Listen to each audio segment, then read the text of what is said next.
दिया, उसके लिए बहुत बहुत धन्यवाद। राजस्थान के लोकप्रिय मुख्यमंत्री जी ने जो एक 10 तारीख को शानदार बजट पेश किया, लगातार 5वां बजट, सभी बजट एक के बाद एक बहुत जन कल्याणकारी बजट साबित हुए।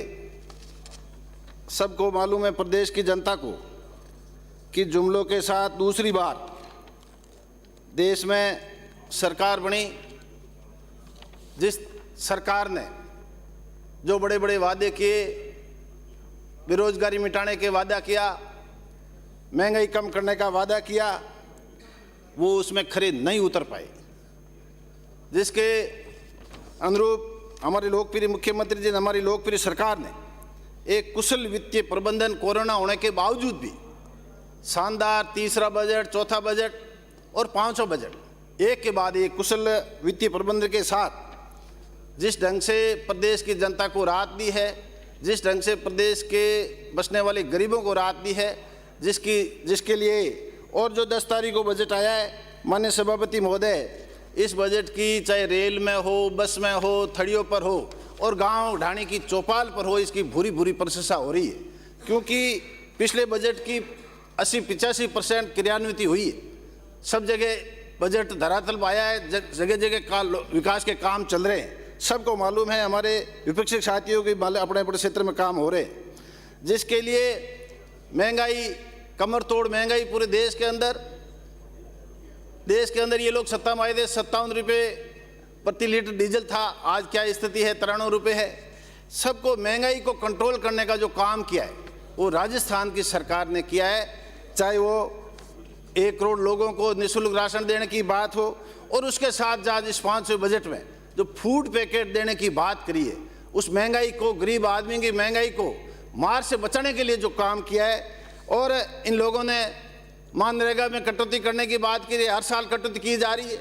जो एक कानूनी योजना मनमोहन सिंह जी देश में लाए थे गरीबों को रोजगार देने के लिए, बेरोजगारों को रोजगार देने के लिए, उसमें इसकी बड़ी भारी दुश्मनी हो चुकी है। उस योजना में हर साल ये लोग कटौती कर रहे हैं।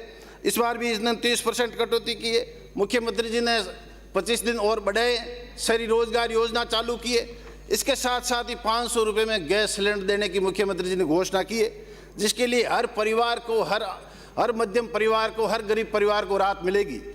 और डीजल में वेट कम करने की बात करिए, युवाओं को जो जिस तरीके से छूट दिए, जो युवा भत्ता पहले दिया जा रहा था, अब निःशुल्क यात्रा की छूट दी गई है, कोचिंग के लिए छूट दी गई है। इसके साथ साथ ही भी किसानों को, जो बहुत बड़े किसान जो आंदोलन करे थे, 4 महीने किसानों ने आंदोलन किए, बावजूद भी उनको निराश होकर के दिल्ली से वापस लौटना पड़ा। सैकड़ों किसान मारे गए, किसानों की नहीं सुनी गई।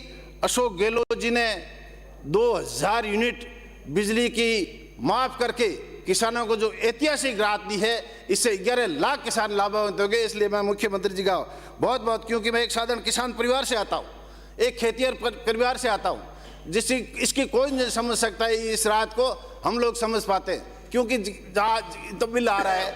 आज हमारे मारवाड़ क्षेत्र में पानी गहरा है, और पूरी राजस्थान में तो समझ लो कि पूरा बिल माफ है, क्योंकि पानी ऊंचा है। इसलिए किसानों को ये राहत दी गई।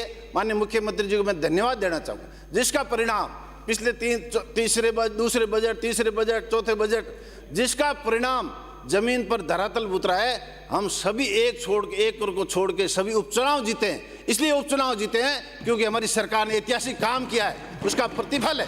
और आगे भी जिस तरह से मुख्यमंत्री जी ने बात करी है, ये बजट 2028 का बजट है, 23 का तो बजट है ही है, 2028 का बजट है। 23 में सामने वाले साथी और कम होने जा रहे हैं इस बजट के हिसाब से।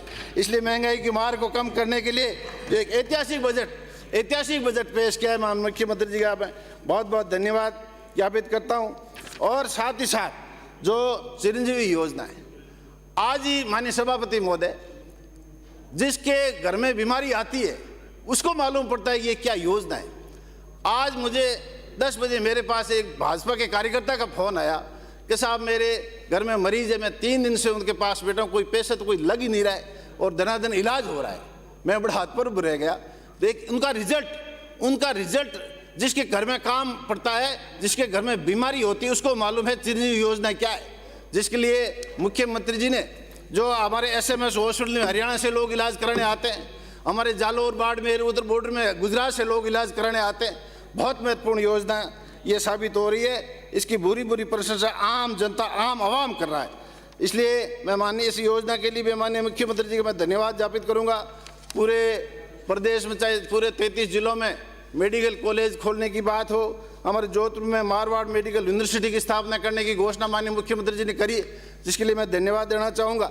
युवाओं को जो आजकल एक नशे की बहुत प्रवृत्ति चल पड़ी है नौजवानों में, उसको भी रोकने के लिए मुख्यमंत्री जी ने ये जो जिले स्तर पर नशा मुक्ति केंद्र खोलने की बात करी है, मैं मुख्यमंत्री जी का धन्यवाद ज्ञापित करना चाहूँगा। और निःशुल्क बिजली आम आवाम के लिए, आम उपभोक्ता को जो राहत प्रदान करने के लिए, छात्रों को रात को पढ़ाई करने के लिए अधिक बिजली खर्च होती है, उसको लेकर के पिछले बजट में 50 यूनिट की फ्री की घोषणा की और इस बजट में पूरे 100 यूनिट बिजली फ्री की घोषणा की है। यह मान लो कि साधारण उपभोक्ता के, ग्रामीण क्षेत्र के उपभोक्ताओं के करीब करीब फ्री की टाइप है। इसलिए मैं माननीय मुख्यमंत्री जी का धन्यवाद ज्ञापित करूंगा। और साथ ही साथ जो सड़कें, पिछली बार भी मुख्यमंत्री जी ने पूरे प्रदेश के अंदर सड़कों का जाल बिछाया था, पूरे जिले के स्टेट हाईवे दिए थे और 257 राजस्व गांव, मुख्यमंत्री सड़क योजना की घोषणा की थी। 257 राजस्व गांव के पूरे प्रदेश में सड़कों का जाल बिछाया जा रहा है, मुख्यमंत्री सड़क योजना। इस बार भी मुख्यमंत्री जी ने 10 तारीख के बजट में राजस्व गांव को 3.5 से ऊपर की आबादी के राजस्व गांव और हमारे विशेषकर मैं माननीय मुख्यमंत्री जी का धन्यवाद देना चाहूँगा कि मारवाड़ क्षेत्र में, मरुस्थल क्षेत्र में 250 तक की आबादी के लिए सड़क जोड़ने की घोषणा की है। इसलिए मैं माननीय मुख्यमंत्री जी का धन्यवाद ज्ञापित करना चाहूँगा, क्योंकि मारवाड़ में जिस हम लोग दोहरा धरती से आते हैं, सितरई ढाणियों का इलाका है, गांव सुदूर इलाका है, वहाँ भी लोगों को डामर सड़क की सुलभ होगी। इसलिए मैंने मुख्यमंत्री जी का धन्यवाद ज्ञापित करूँगा। आम आवाम के लिए, एक मानव जीवन के लिए, जो इलाज के लिए ये पूरे देश के अंदर जो ये चिरंजीवी योजना चल रही है। दूसरी महामारी आई लंपी नामक, दुधारू गायें अधिक संख्या में लोगों के मारी गई, उसके लिए भी माननीय मुख्यमंत्री जी घोषणा की है। जिस भी किसान की, जिस भी पशुपालक की दुधारू गाय मर गई, उसके 40,000 रुपये दिए जाएंगे। और उसके साथ साथ ही मुख्यमंत्री जी ने कामधेनु बीमा योजना भी शुरू किया, 40,000 रुपये का बीमा करने की घोषणा करी। उसके लिए भी मुख्यमंत्री जी का धन्यवाद ज्ञापित करेंगे।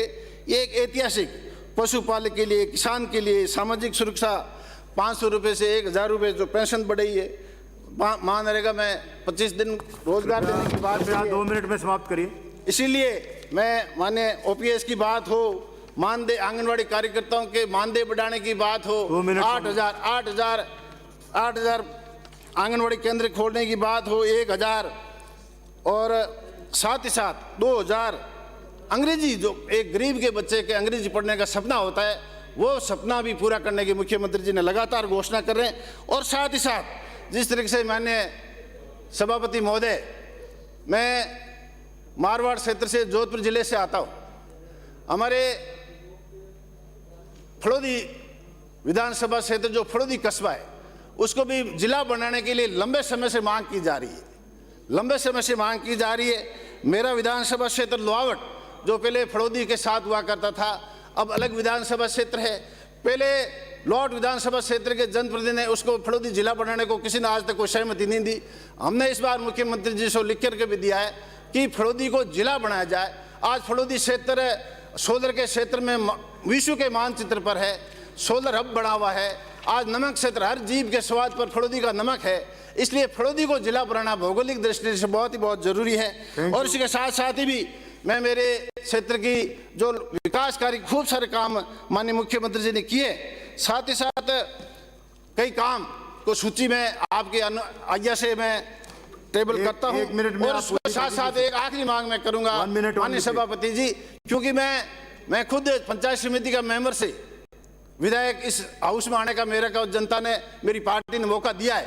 इसलिए मैं, क्योंकि मेरे पंचायत समिति सदस्य से मैं विधायक बना हूं, तो मैं जिला परिषद के सदस्य और पंचायत समिति के सदस्यों की भी पैरवी कर रहा हूं, क्योंकि उनको मासिक मानदेय दिया जाए और बैठक भत्ता दिया जाए, उनका भी मान सम्मान बढ़े, क्योंकि वो सीधा जनता से चुन करके आते हैं। इसलिए आप सभी से सभापति महोदय, मैं मेरे क्षेत्र की जो लोक कल्याणकारी की जो योजनाएं, विकास के कार्य की जो सूची है, आपके आईएसए में टेबल कर रहा हूं। आपने मुझे बोलने का मौका दिया, बहुत बहुत धन्यवाद।